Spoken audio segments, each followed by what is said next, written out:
Welcome to this video, and today I'm here with Pat, who's from Sony. We're at the Sony Alpha booth, and I've got the A7 III with the 24mm 1.4 lens, and Pat here is holding the A7R III. Now, what I want to ask you, Pat, is that these cameras, especially the A7R III and the A7 III, are one of the hottest selling cameras right now, including me, who's a Canon shooter, is wanting to buy this camera. So I want to cover a few things for our viewers out there. So firstly, let's just start with, why do you think these two cameras are such hot sellers?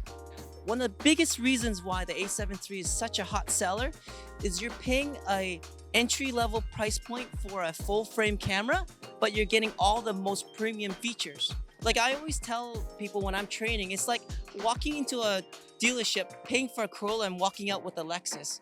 That's a great analogy. I love that. I mean, who wouldn't want to walk out with a Lexus or a BMW when you paid the price of a Corolla? Yeah, but you know what? Honestly, like that might sound like an exaggeration, but just look at what you get.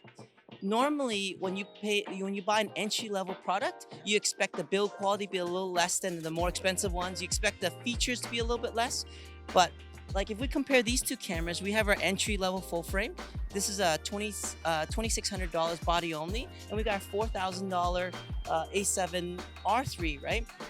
But most of the features in R3 is in the A7 III. The body is exactly the same body, so same materials, same button layout. It's exactly the same. So it's like you know, it's like buying Corolla, but with a Ferrari frame. But the internals are all the same. The engine's all the same. Inside the A7 III is the same engine, is the same processor as our A9. This A7 III has the same kind of phase detection points and autofocus points as the A9. Can you kind of elaborate a bit on that? So they are exactly the same autofocus system. Both of them have almost 700-point phase detection system.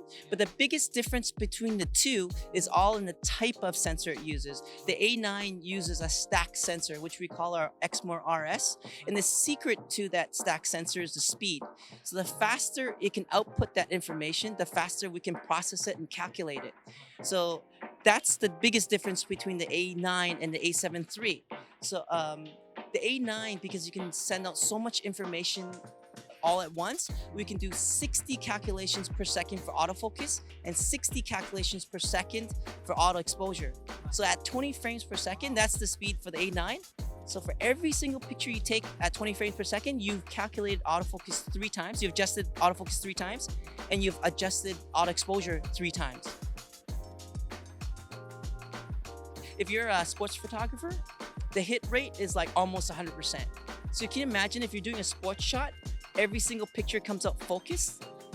I deal with a lot of professional photographers, and the sports photographers say it's like, they feel like it's almost like cheating now because it's so easy. With the A7 III and also I think on the A7R III, something that's a feature that's carried down, I think, from the A9, correct me if I'm wrong, is the eye autofocus when you're clicking photographs. Can you tell us a little more about the eye autofocus? I can actually know why you would say it's carried down, but what most people may or may not realize is that most of our cameras have eye autofocus now, but not just eye autofocus. We can do eye autofocus with continuous autofocus.